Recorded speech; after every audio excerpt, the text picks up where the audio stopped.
Springfield men are facing a slew of gun charges after police say they pointed a gun at undercover detectives yesterday evening. The detectives were in an unmarked cruiser near Governor Street when a car pulled alongside them.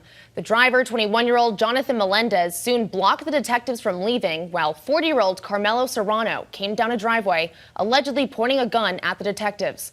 Serrano ran into a home once the cruiser's lights lit up. Melendez also tried escaping, hitting another cruiser before being arrested on Grover Street. When officers arrested Serrano, they found a loaded stolen gun in the home.